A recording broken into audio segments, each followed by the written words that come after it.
Hi, welcome to the second of my weekly vlogs, and thanks so much to everybody who got in touch about the first. The feedback was overwhelmingly positive, so we're going to keep this going. This week has been quite busy.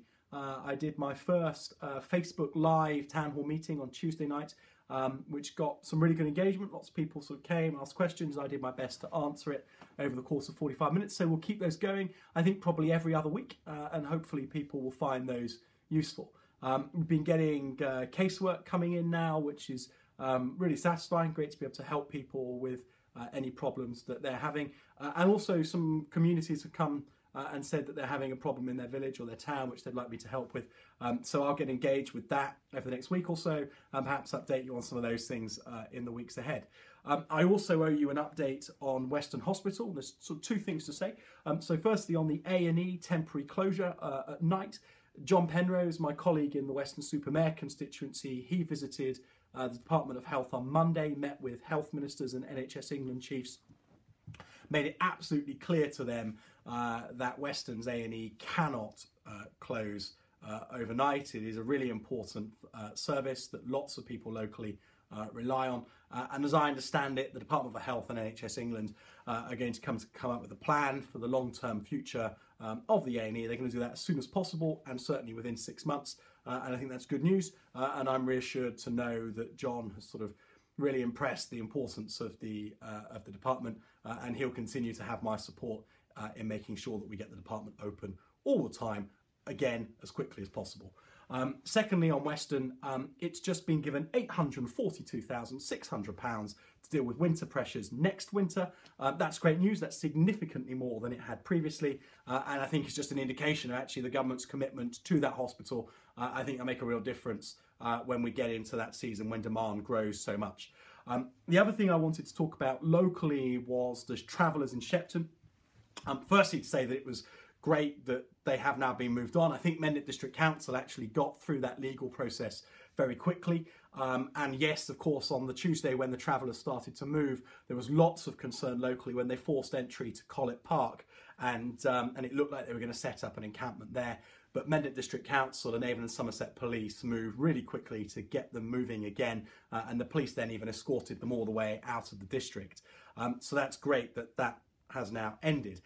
But there is a wider issue, I think, that yet again within the Wells constituency we've had one of these illegal encampments that has cost our local councils money and time, and it's really sort of served to underline the need to get the legislation that surrounds illegal encampments changed so that councils can follow a process that is cheaper and quicker. That doesn't mean we ride roughshod over the rights of the travelling community and that we don't have a concern for their welfare. Of course we do, but it cannot be right that our councils have to again and again spend our council tax money on going through these long-winded legal processes to move on illegal encampments. That's just not right, and I'll continue to push ministers for a solution that is fairer for us and for our local authorities.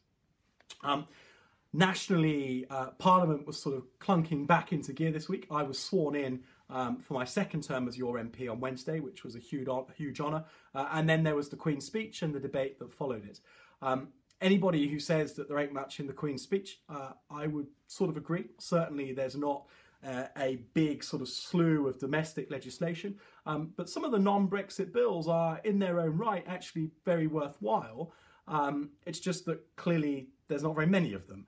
The Brexit bills, however, it's not, that is the work that lies in front of us. It's clearly the main effort of this Parliament. There is a huge legislative challenge in making sure that Brexit works. And what I would say is that the bills for Brexit are not just about sort of extracting us from the EU.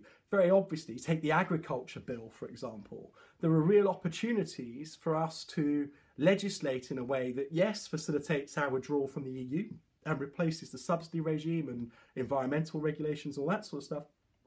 But within that is an opportunity for us to sort of look at what we need to do to make British farming, British food and drink manufacturing more competitive, to open up more export markets, and to make sure that our countryside is being protected and regulated in a way that sort of works for farmers, works for environmental groups, because the sort of pan-European legislation that we're subject to at the moment arguably can't possibly be as sensitive to the specific needs of the United Kingdom as that sort of Europe-wide legislation. So yes, the sort of scope of the Queen's speech is very narrow. It is very obviously about extracting us from the EU and not much domestic stuff besides. But we shouldn't be too dismissive of the value of all of those Brexit bills, because they will have sort of wide-reaching consequences that I think we can be quite excited about. So there we go. That's the latest update on what's going on locally and nationally. One final plug is to say, do come and join us in Burnham-on-Sea on Saturday for Armed Forces Day. Whether you've served in the military, whether you're serving in the military, or whether you'd just like to come along and support those that do and have, you'll be very welcome. It'd be great to see you, and it's an important day in the calendar. So do come along if you can. See you next week. Thank you very much. Bye-bye.